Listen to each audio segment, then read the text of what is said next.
I hope I'm now visible and audible. Okay, so yeah. Good Yes, evening, sir. sir. You are. I'm good, Good evening. sir. How are Absolutely you? good.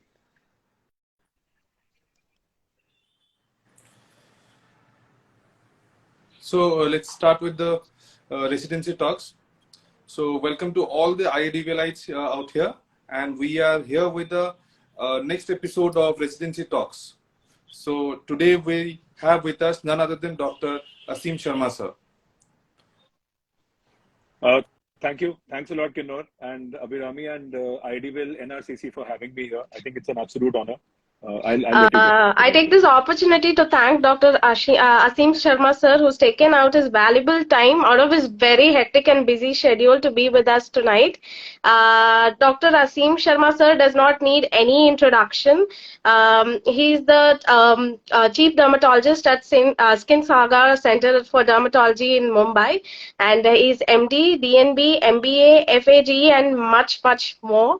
He is the Honorable Secretary of IADVL Maharashtra of this year, and he's also the IADVL Media Cell Convener, and the list goes on. So, without taking much of the time that we've been given, let's jump right into the session. So, sir, we will shoot our questions now. Absolutely. So the first question would be, why dermatology? So that's the first question we ask to everyone, every of the guests. So why dermatology only? I think that's an interesting question. Since we're all dermatologists, we should begin, right at the base. My reasons are very simple. So I grew up watching my father practice dermatology. I remember he had a combination where for a few years he served as an assistant professor, an associate professor, and a professor, and then also a little stint in private practice before sadly he passed away. But I still have that memory of those UV lights in his room, and he had a very basic laser at that time. The cautery machine was there. I used to look at him all decked up, and the patients used to come to him were very smart and educated. So I think I always felt the need to have a practice like that where I could walk in at 9, come back home by 5 o'clock. He was a very avid tennis player, was very fond of music, he used to write a lot. So I always wanted something where I could do something else on the side as well. Like medicine shouldn't be the only thing guiding us and defining us. So I think that was the first reason why I wanted dermatology. Fortunately for us, even when I was doing my residency, dermatology had become a wide specialty where if you wanted, you could just sit with a pen and paper. So many of our seniors still do that. Just a pen, paper, and a cabin, and you can see 250 to 300 patients in a day, earn good money, have good respect. Unfortunately for us, we can't do the same thing. So we have more elaborate centers where we have a lot more equipment. But coming down to it, you can be a clinical dermatologist if you want, or a core dermatologist as they call them now. You could branch into leprosy, into STIs. You could branch into aesthetics. You could be only a laser guy or a girl. You could have, n number of procedures which you can do and not do. So I feel it's a wide specialty where we're in a very good time, which is why most of our residents now, most of the crowd who's joined in must be top rankers in their respective batches to get through a field like dermatology. So that's my reason why. So, what has been your inspiration for doing MBA? So, that's not a very usual choice post MD. What has been your inspiration?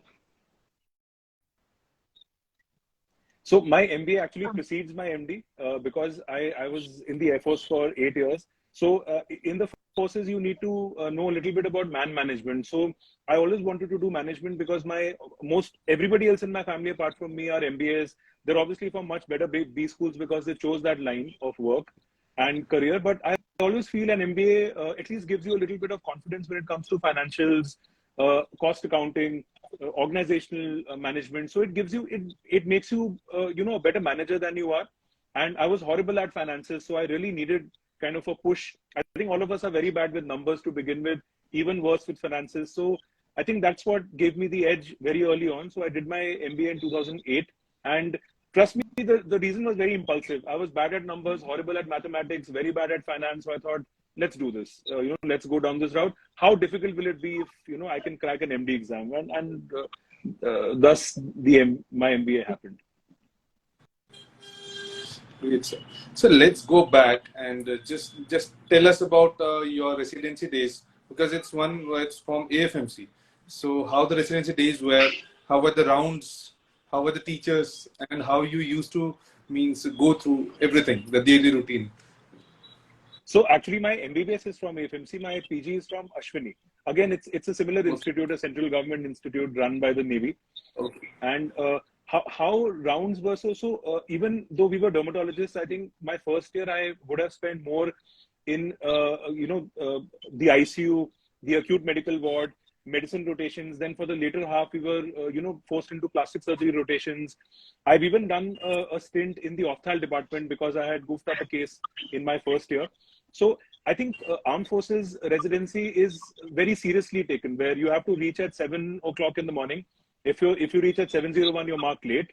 In fact, I still can't, I'm not able to maintain the same punctuality that I used to probably in my residency. But that was one good thing. Because it was very disciplinarian, we ended up learning a lot.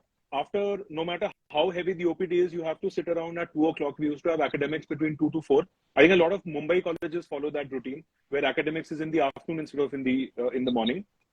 And I think what that did for us is, even though I'll be honest with you, in an armed forces institute, we don't have as many patients as probably I saw later on in life in Sion Hospital or a government hospital. But the kind of patients that you get do set you up a lot for, high-end clientele and private practice patients. So it really set me up for private practice, if nothing else. And because my HOD was very strict, very strict about time and about academics, I think I ended up learning quite a bit. And, that's the kind of teacher that I also endeavored to become. I hope I became like that. I hope any of my students who are here would vouch for that. But yes, rounds were tough.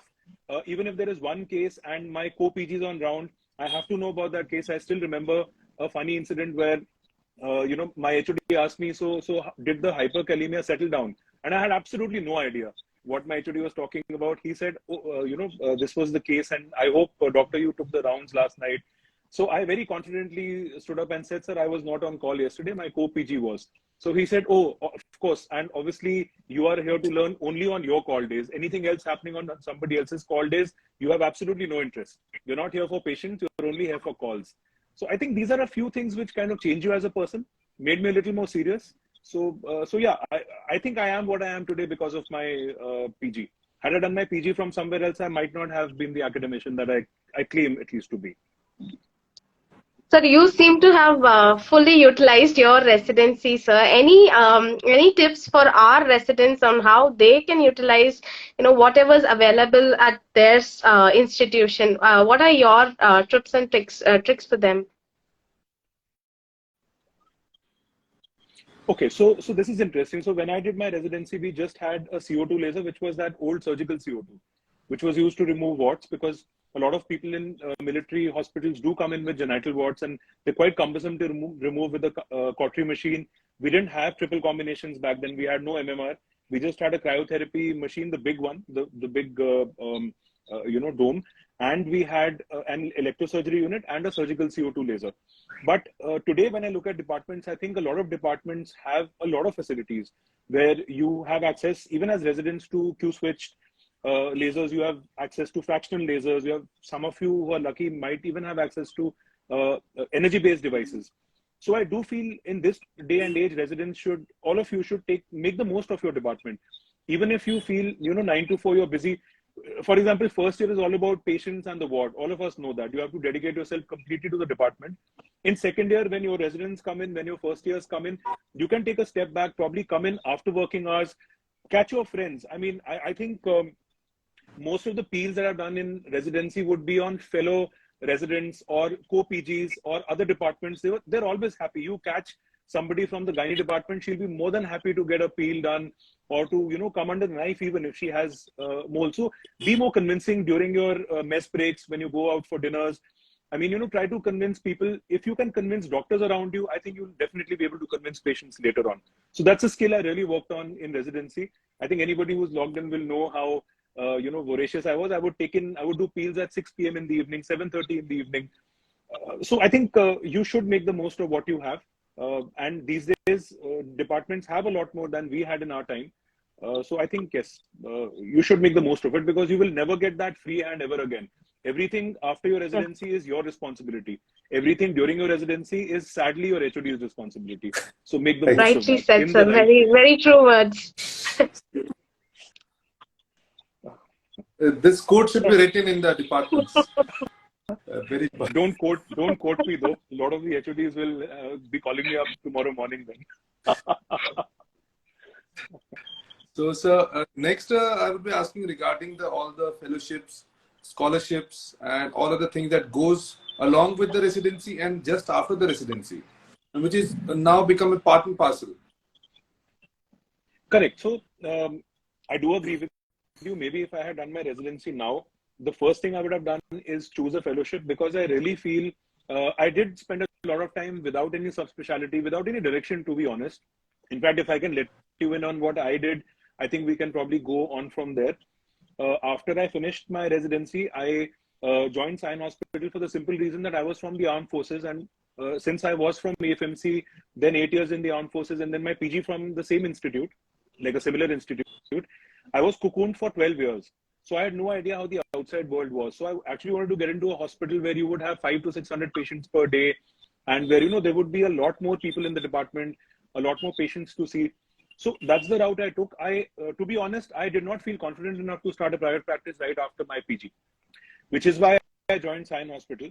Luckily for me, I had a very good mentor there. I did my SRship first. Then I picked up my assistant professorship over there. And only once I was an assistant prof that I realized that I was doing a lot of trichology. My thesis itself was on hair disorders. Then my mentor was very good in trichology, is very good. She's still a renowned name in trichology. So for me, the fellowship came when I was in the department. It was just something which, you know, two puzzles which fit perfectly. It was something like that. But I really wish I had gone back 4 years and chosen a subspecialty to go into that particular field. That would have made my life a little more simple. But I do feel in today's day and age, the first thing that you have to do is choose what you want to do post PG. You can't just be a general practitioner or a general dermatologist, like they call, like they call us. But you should have some kind of subspecialty that you like, even if it's an area of interest. And during your residency and post SRship, take a college which is diametrically opposite. Try not to do your residency or senior residency from the same college you did your JRship from. Another rule there is, when you're a JR from a department, you will always remain a JR, even if you become an AP tomorrow. So move out, go to a diametrically opposite department. So I went from a very cushy 5-star, 100 patient a day OPD to a government hospital, which was absolutely devastating. I mean, there was chaos the first minute I walked into the department. So I ended up learning 2 separate skills. So, you know, something like that. I don't know if that makes sense, but I thought I'll just kind of put it out there. So I would highlight that's one more quote. Once you're a JR there, you're always a JR. So that's So you're letting us, a lot of quotes to, remember, or rather write it. We should, sir, Kinor sir, we should note all these and put it up in our Resi Dream, the next edition. Resi Dream, right? Yeah, quotable quotes, right? Sir, how important is a CV, a good CV, and how do you suggest the residents can build a good CV during their PG curriculum, PG time? Again, that's a great question. So again, I want to put it out there that I was very lucky, because on the one hand, I had a very strict HOD who would make us do rounds and who would make sure we learned everything literally by spoon feeding. Even if I didn't, I still remember the first long case that I gave was on psoriasis. The first question my HOD asked me in that long case as a first year resident was, what is the classification of PRP? And I was taken aback. I said, sir, my case is psoriasis. He said, no, I'm asking you about PRP. So, again, you're meant to think laterally, and you end up thinking so much. You have to know so much. You have to have so much presence of mind. These things obviously help you a lot in the long run. But on the other hand, I did have Dr. Biju Vasudevan as an assistant professor in my department, who was very pro-publishing, who drove me into publishing. So I remember sir used to give me a chapter and would tell me, you proofread this, you won't get authorship, you proofread it, and then we'll see what to do. And I also realized that I was good at it. I was good at editing stuff. I was good at putting things together. My command over the language written was quite okay. So slowly he started, coaxing me to publish reports. So even when I finished my residency, I had 11 publications already. So how publications help you later on is, there are 2 routes that you can follow as Indian dermatologists. One is that you stay in the Indian Guild, you get called to Indian conferences. Fortunately or unfortunately, in the Indian scenario, we don't pay too much attention to publications. If you are an authority in the field, even if you haven't published, you can still go on the stage and speak, which I think is a great thing. But anybody who's been to a foreign conference, international conferences, if you don't have published data in that field, you might be called once by Jugaad, but they will never call you back, no matter how good a speaker you are. Also, if you ever plan to do mentorships outside the country, again, your CV will hold good. If you're somebody who hasn't published, who hasn't presented enough, mentors won't be very inclined to, take you in. Vis-a-vis somebody who's published a lot, who's spoken a lot. So, you add to their department rather than only suck from their department. Oh, sorry, take. Suck is a strong word. But yes, so these are a few things which I would, want to put out, that a strong CV is very important. Start working at it from your residency itself. If your teachers don't push you to publish, you push them to publish. We had like a wonderful department in Sion Hospital where even a first year could come up with an idea and all of us would sit down and write it and, try to reproduce it in other patients and publish it. So I really think that is the right route ahead, especially if you ever want to go abroad. So for anybody who's planning to move abroad, again, it's more merit based. So you need to have more publications and as many chapters as any written material that has your name. Yes. So just one question, just addition to that. Whenever we do any any study, so where do we get this thing, ethical clearance from? Say, for example, I am doing independent study and I am just independently outside in any clinic. So how do we get it? So now the trials that we do and the studies that we do, we have to either liaise with a hospital which has an ethical review committee, or you have, at least in Mumbai, I can tell you, we have these private bodies. There are these private ethical committees who you have to pay to, and then they come and review your work, and then they give their ethical approval for or not for your study. Right. I think the simplest way is to go to a government college.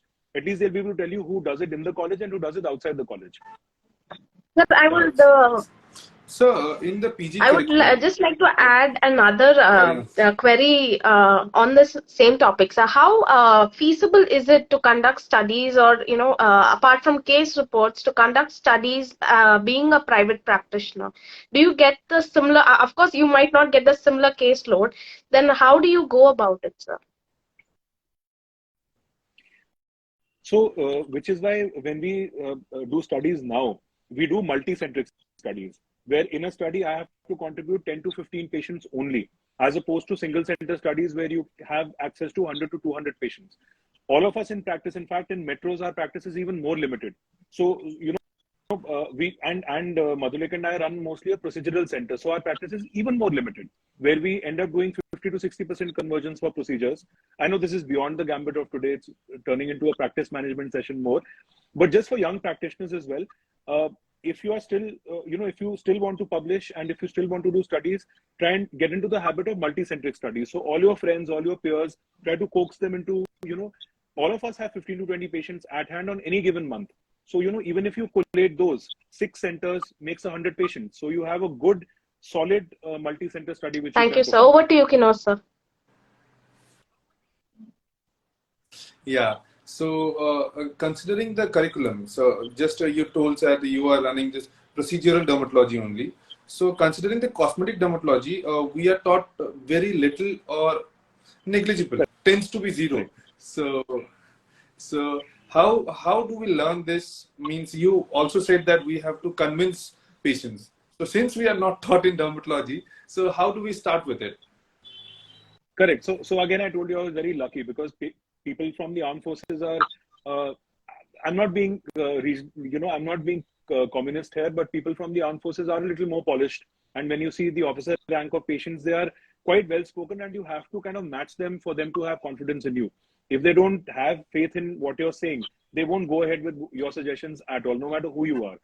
So I learned that very early on. But I think when you start practicing, that itself teaches you quite a bit. You'll make one mistake. All of us lose patience. So when you lose a patient, even when you've been the best at your counseling and you've said everything correctly, you've been ethical, I think you have to come back home and even today we lose patients. Even today, if I've consulted 20 patients, I know I'm going to see only maybe 15 of them again. 5 of them will drop out.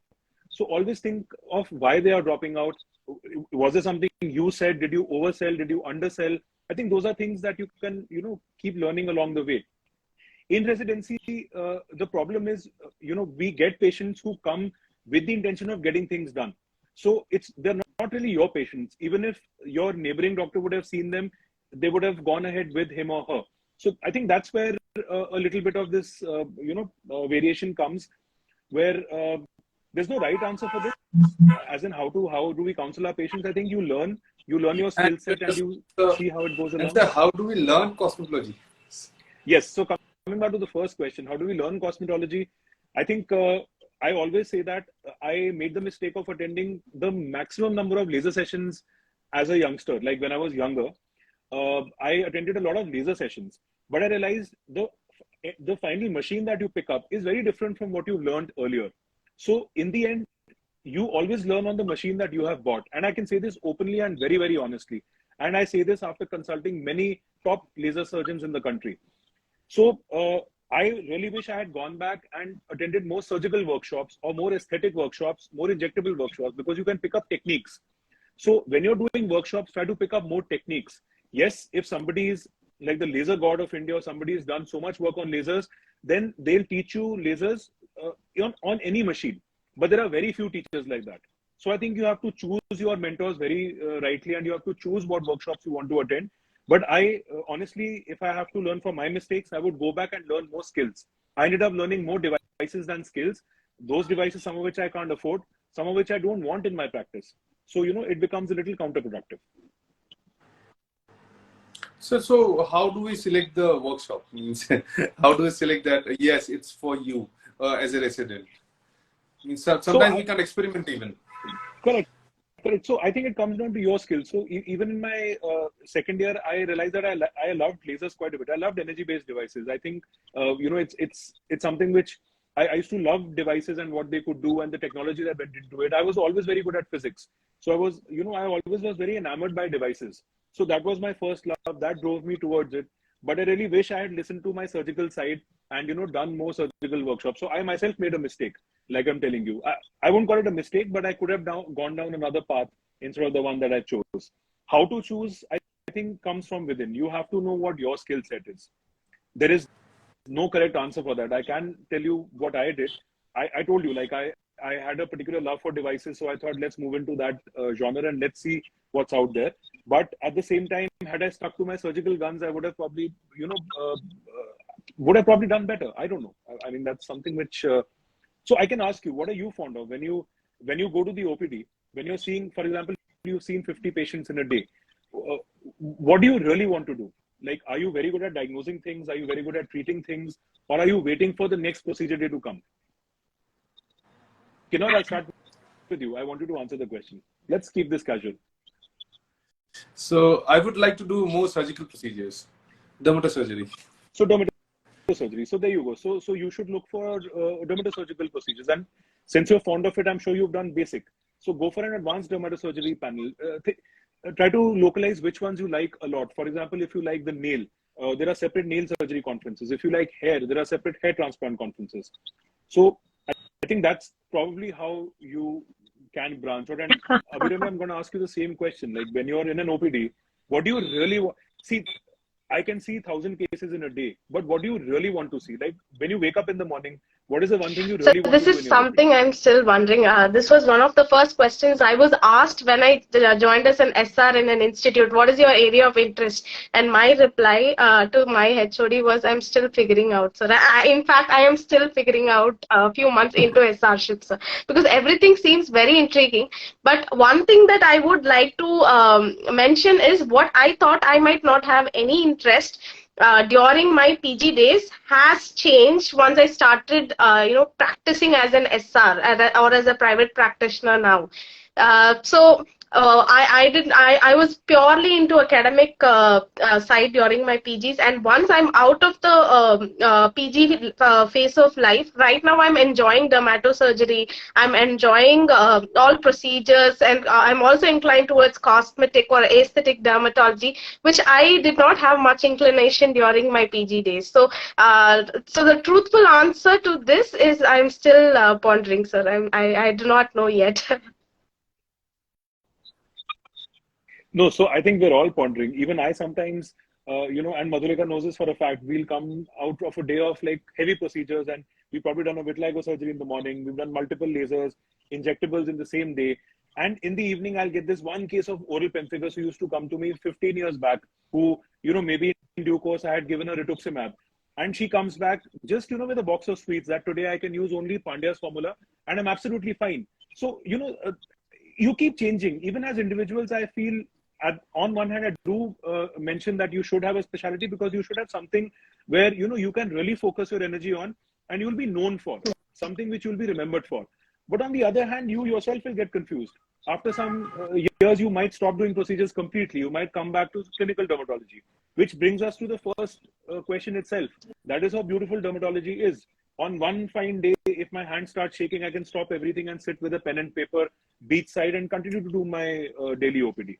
So I think but don't worry, all of us are confused. So right now, being an SR, I'm actually enjoying this confusion, because of which I am inclined to learn a lot more. Suddenly I'm with the microscope, I'm identifying all the cells, and suddenly I'm telling the PG, like, if there is a procedure, just call me. So I think this confusion is a good thing. You end up acquiring a little more than you're actually meant to, you end up with. And that is also something which is very important. So a lot of times you should know everything, even if you don't want to do it. Even to not do something, you have to know how it's done. Otherwise, you'll always have that at the back of your mind that, this is something I haven't done. So Madhulika and I both are hair transplant trained, and we don't do transplants at all. We outsource all our transplants. Because once we started doing the procedure, we realized that, there are other things which spark our interest much more than hair transplant does. But you still have to know how to do it if you want to convince your patients, and if you have to know if your patients need it or not. So I'm probably answering many questions in a single paragraph, but I think you have to know everything to know what not to do and what to do properly. That's my bottom line. And that would be another quote for the day. Yeah, I realized that when I was saying it. During the golden jubilee of IADVL, golden quotes during residency talks. I'd also like to tell the residents that we've already compiled a few of your questions. However, if you have any questions that are arising right now, you can just send it through the comment section and we'll take it up one by one. So next thing I would like to ask, this was one of a very pertinent question which was raised by the residents, is aesthetic or cosmetic inclination must during the present times, or if a PG or a resident chooses to practice only clinical dermatology, is there scope for survival during the present times? That's a very difficult question. Now, I will be a little biased because I myself am quite heavily into aesthetic dermatology at this moment. But I do know practitioners who do only clinical dermatology, who run very heavy OPDs, who need like 7 or 8 clinical associates just to manage the OPDs that they have. But initially, you will struggle a bit. I think why we found it easier than other people when we were starting a clinic was because we were both surgically inclined. Madhulika was already vitiligo surgery trained. I was already doing dermatosurgery. So even we didn't buy our first machine for 3 months when we opened our clinic, but we still managed because we used our hands, we used our surgical skills. So I really feel in today's day and age, your patients will come in with psoriasis, yes, your patients will come in with pemphigus, with acne, tinea, alopecia, whatever the indication. But they will also ask you if you can remove that mole. They'll also ask you if you can do laser hair removal. There'll come a time, and if you're good at clinical dermatology, there is no reason why you can't be good at the others, even if it's for a functional reason. If you ask me honestly, people who practice only clinical dermatology, you have to get to a senior level before you can actually manage things in today's day and age. That's what I feel from personal experience. Having said that, I have friends, I have colleagues who do only clinical dermatology, and they outsource their patients to other people like us. So I think it's possible to manage, but I personally don't feel it can be managed for too long a time. That's my personal opinion. So we have seen you a lot on the social media and your different Instagram profiles. So how much important it is, means to be influential? Yes, obviously it's important. So how much means how the difference? What are the differences that it make? and how to be means and influencer sort of person means just opening an Insta account won't be sufficient enough. I So how think to make a that right influence? question has been Correct. asked to the So, right person, to the convener of the IADVL media cell. yeah, that's how much I believe in media. Like, I'm convening the media cell, so I can't have more of a belief. But jokes apart, I think social media also is important. Now, maybe if you would have asked me this pre-COVID, in fact, pre-COVID, if any of you followed me, I was posting more food and travel photos. I was hardly posting anything on my personal page.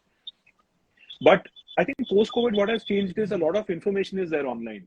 And I'm not one of those people who believes in jumping into everything, but I do think all of us who are here should jump into social media, if not for anything else, just for awareness. Now, I can't do the finger pointing and the dancing and the singing. It's just not what I can do.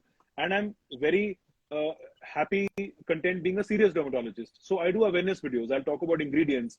I'll talk about diseases. I'll talk about what you can do for which disease. I'll show a little snippet of the procedures that I'm doing. But no matter what you do, you have to be out there, because a lot of patients who come to us, they look for us on Google for sure. That's how they get our addresses. But they actually look for what you're made of on social media. And that's a fact that has been told to me by so many patients. It didn't bother me initially, but it does bother me now. I do sometimes feel that, people who are not on social media, I'm not saying you have to have 1 million followers or you have to be verified, but you have to have a presence. I mean, it's just like, take what you like. If you're not fond of videos or facing the camera, you can do audio, you can do podcasts, or you can do simple posts which don't have to have any anything to it, just simple pointers, one liners. If you can face the camera, go with it. If you're comfortable dancing in front of the camera, please do it, because a lot of people do it and they do it very well. So I'm of the opinion that social media has changed the game. It's your decision if you want to jump the bandwagon or you want to stay where you are. But I really believe all of us should be on social media. So that being said, So I would how add one much question to it information is means too much information when on social media? I'm sorry, any one of you. yeah, so one question I want to add, that in the midst of all the OPDs and all the patients, procedures, do you do everything by yourself or do you outsource it?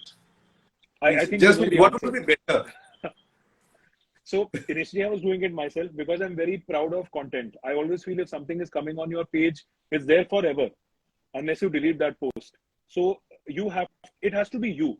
If you're not speaking through your page, somebody else is doing it for you, then they're going to do a horrible job.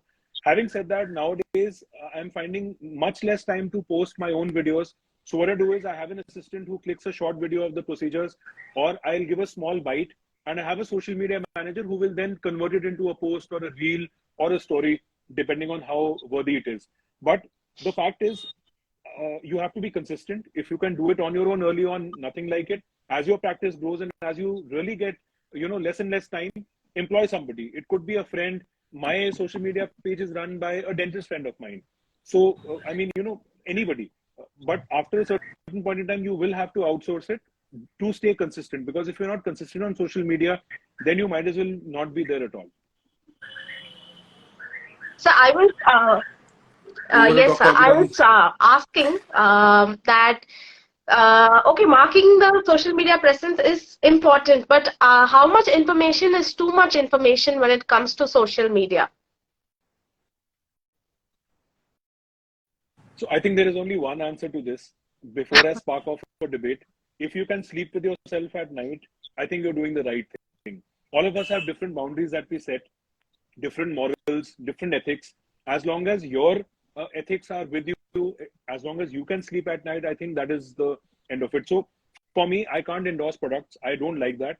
I feel it's a personal failure if I'm endorsing one product. And we do so much research with so many pharmaceutical companies. It's a disservice to them also. Then if you're endorsing one, you will have to endorse everything else. So that's my reason for not endorsing anything. But yes, ingredients definitely, because if we feel today that I'm talking about vitamin C, I don't think it's wrong, because your patients will know much more than you about vitamin C if you're not reading up or if you're not, saying the same things. So my limit is ingredients, and my limit is I'll sit like this and do a video. Those are the only two limitations I give myself. Beyond that, I'm absolutely comfortable. But again, having said that, people who do it, I don't judge them because everybody comes from a different place. Everybody has a different goal. If you look at American dermatologists, I have colleagues, registered board certified gold medalist dermatologists, some of them who are executive committee members of the AAD and EADV. They do reels holding bottles of CeraVe and other products in their hands. So I think it's fine. You decide if you can do it or not, but if you can't do it, we shouldn't be judging other people. That's the only message I want to give. Live and let live. Let everybody else decide their own lives. Let's be busy deciding ours because we have our Fair own enough. work to do. Okay. That's one more quote for us. So, sir, you're holding so many positions. Means in IADVL state as well. You are managing the nomadic gastronomy. That's your another Insta page. So everything. So how do we arrange everything? How do you put everything in place and just keep going? Means, is there any fatigue or anything? Or how do you push yourself to do everything? So now you are also in the Instagram live as well. So everything. So I think the main thing is being comfortable with who you are. So I derive a lot of joy from doing sessions. I've always been a teacher at heart. Even if I don't have any active students right now, I still love teaching. And I basically, it gives me a high, like holding a mic or sitting in front of people and addressing them. It gives me a high. So I chase that. That's my thing behind, public speaking. I've always been into public speaking. I was a debater in school, continued speaking through college. And I've done a lot of non-dermatological speaking commitments as well. That's one thing. I think the second thing is who you are with. So for now, Madhurika seems to be absolutely comfortable with me doing everything all across the globe. But yes, one big advantage here is that she's also a dermatologist and there's somebody there to manage the clinic. Otherwise, with all the IADVL commitments and all the speaking commitments, I'm sure it can lead to a lot of fatigue. But having said that, I now feel that, and there are certain people who will do everything with all their heart. If I take up a post, I'll do it with everything that I have.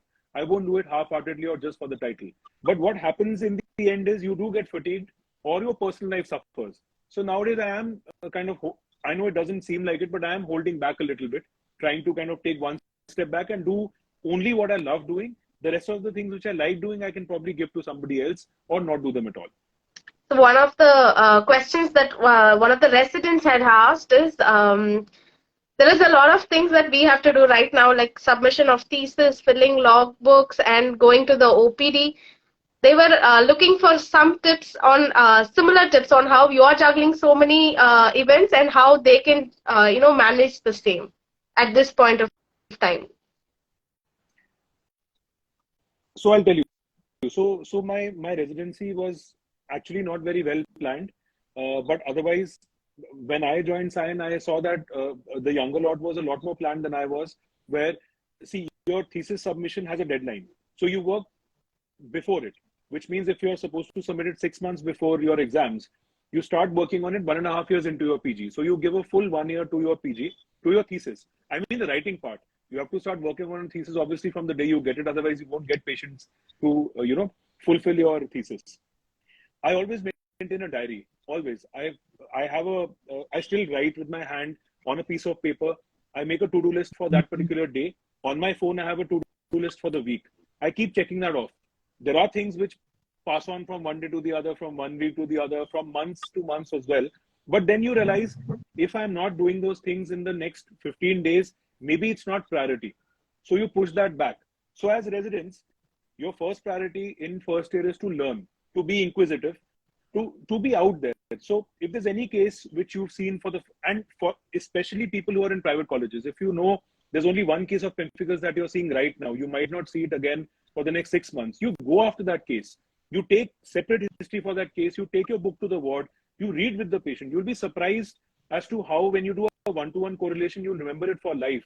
I still go back to cases when I'm confused in my OPD now. But yes, so that's the first priority for first year. For second year, I think my priority was to get into the counseling part of it, because by second year, we're given independent patients. First year, you always see patients with the HOD, at least in my institute, we were following that. In second year, you see independent OPD. So that is where I honed my soft skills. I used to practice, how I would counsel patients. I would listen to other people counsel. My faculty at Ashwini was amazing. So I had spent time with them in their rooms, and I could pick up points from them. What was good about them, what was not good about them, what I wanted to improve, what I wanted to keep the same. So my second year was all about building myself as a doctor, as a dermatologist. And I think third year, you don't need a list. You're only studying and submitting your thesis. So by the third year, you need no to-do lists. You're very focused. But yes, while you are studying for your exams, do chalk out the next plan of action. For example, if you've done your PG from Mumbai, but you want to go back to Calcutta, do have your, things set over there. Go and meet the HOD before your exams. That I'm in Bombay right now, finishing my PG, but I'm going to come to Kolkata and I would want to join your department. Be a little proactive.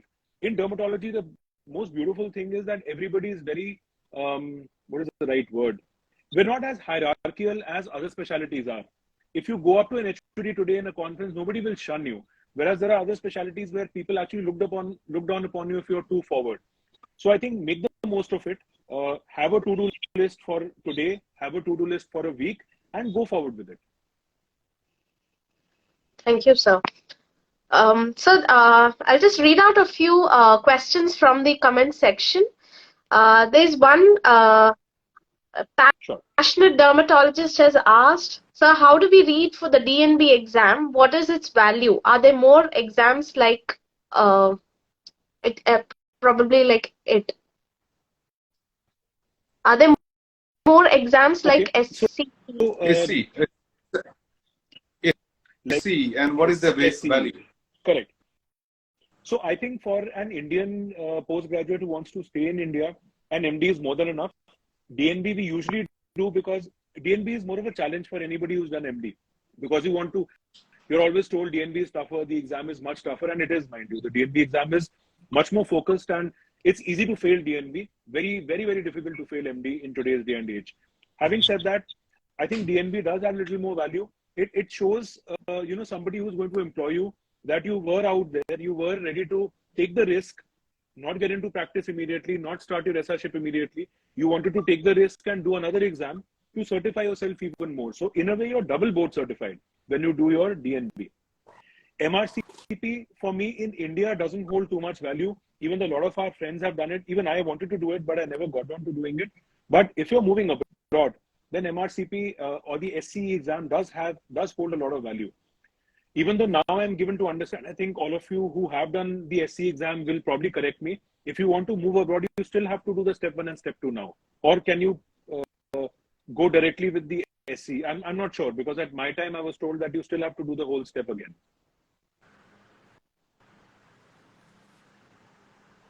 So I think somebody can probably get back to me. Maybe passionate dermatologist I know very well, so maybe she can get back to me with the answer.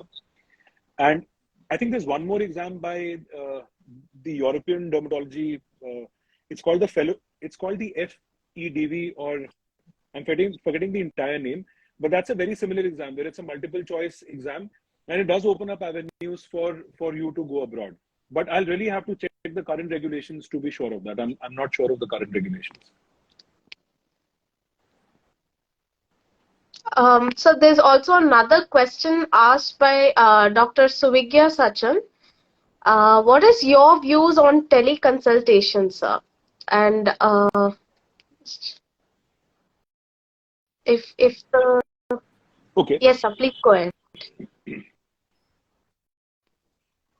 Okay, so I think teleconsultations are very important. COVID, it was mandatory, so all of us, earned our daily wages only by doing teleconsultations. And what has happened now is a lot of my patients who are not feeling well, they can convert physical consults into online consults. I'll give you today's example. So I have a patient who's calling me up from Nepal today. He wants to come in for a hair transplant surgery. Now he'll have to come here, stay, get the transplant and go back. You're reducing one step. So you're counseling him online, you're telling him what is there, you're sending him pre-post photographs, you're doing everything while he's still sitting in Nepal and you're sitting in Bombay. So he'll come only for 2 days, you're saving him money, you're saving yourself time.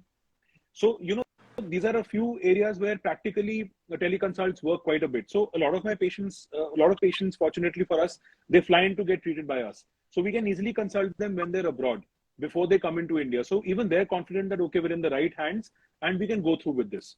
That's one point.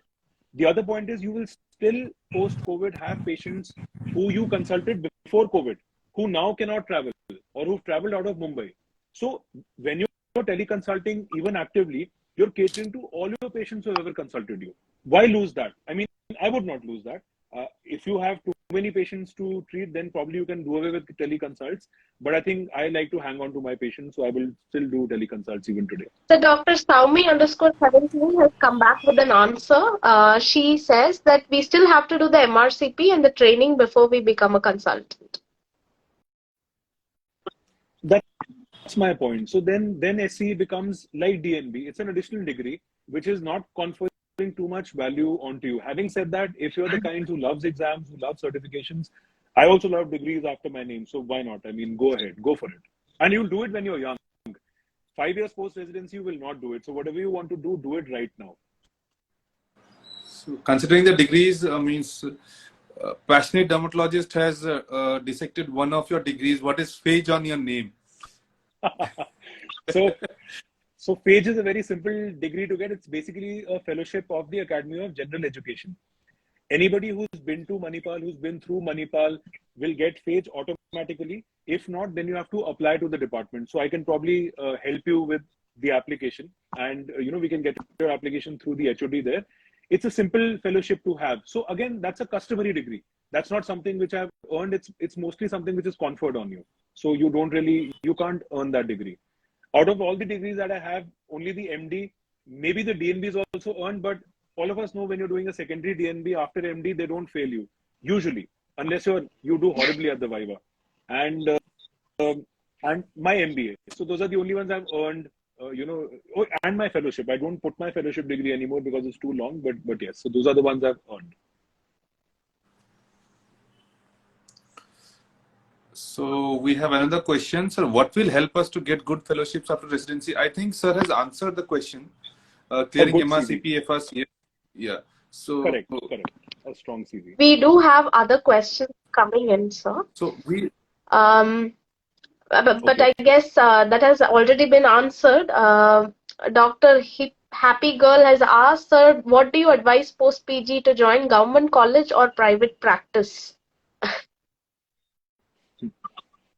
If I were to give you my example, join a government college first, test the waters, and then start practice. But again, I'm in Mumbai.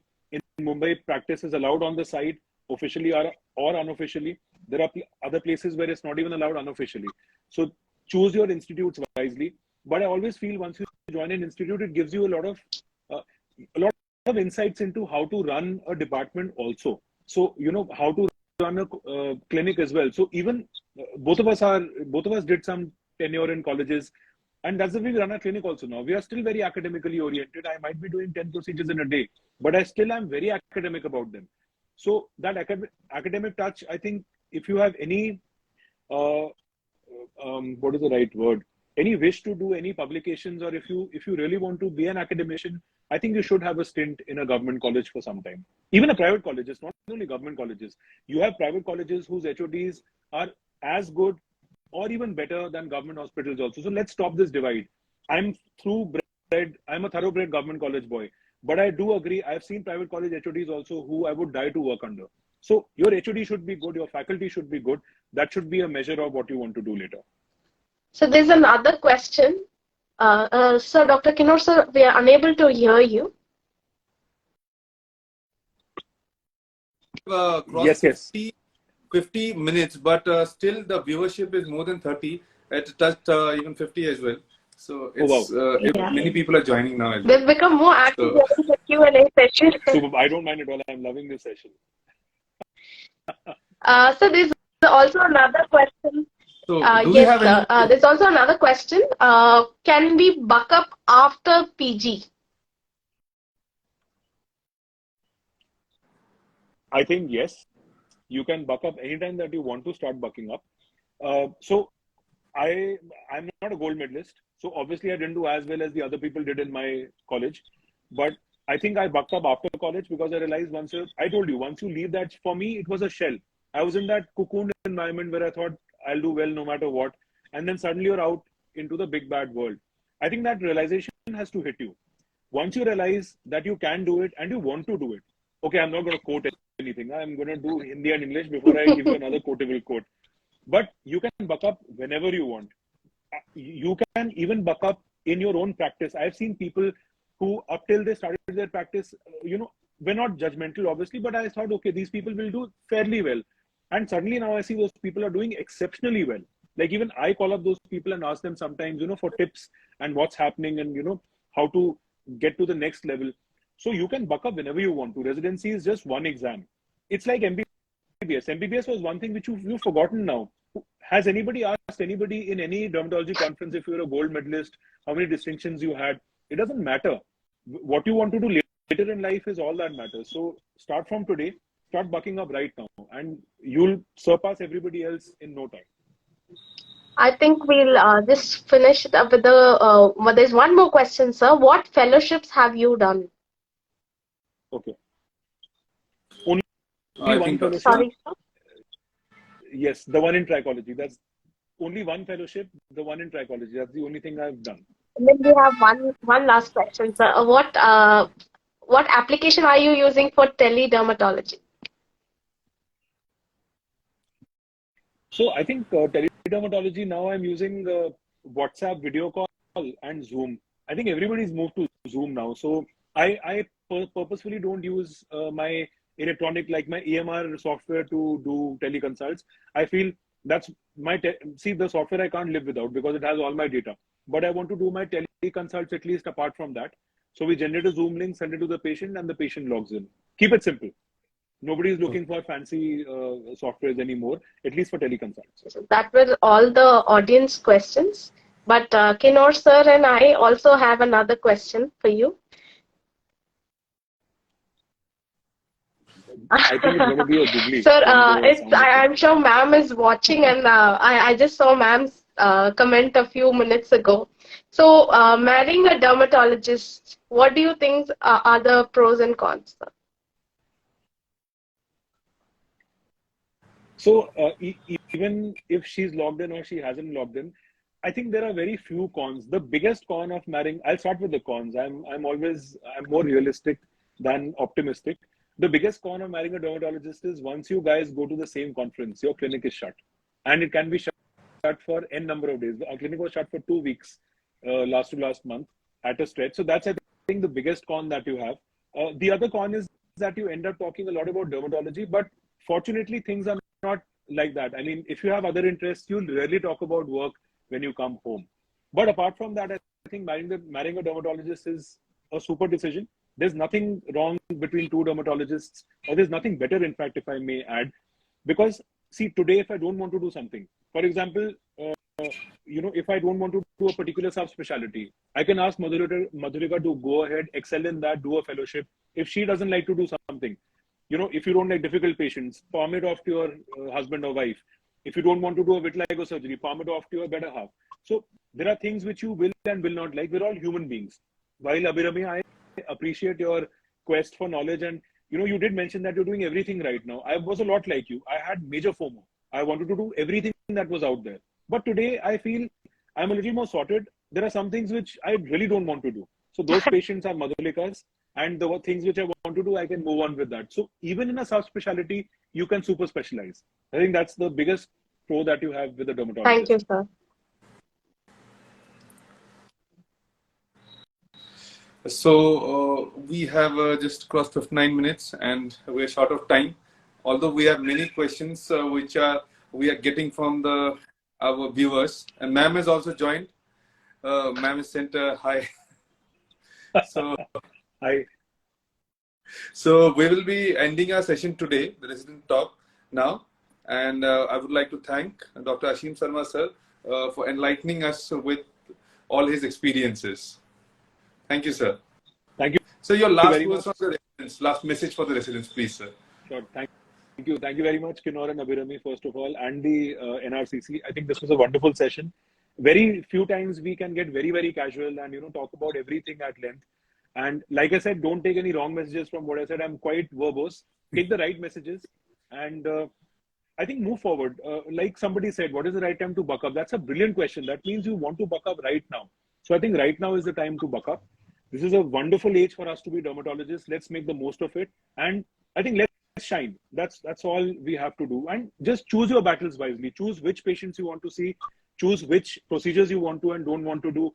Choose whether you want to be a clinician, a private practitioner, or a government college educator. But choose your battles and then, fire away with glory. Nothing else. Don't hold yourselves back.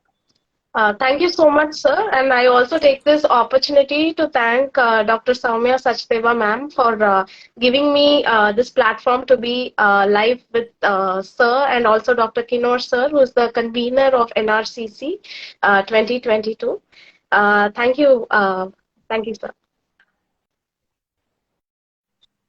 And thanks for everybody Yes. who logged in. I think I don't think that I've had a session which was more well attended at 10 in the evening on a working day. So I think thanks to all the viewers also. We had a quite engaging audience. Thank you all for your questions. Thank you. Thank you. Good night. So logging out. Thank you.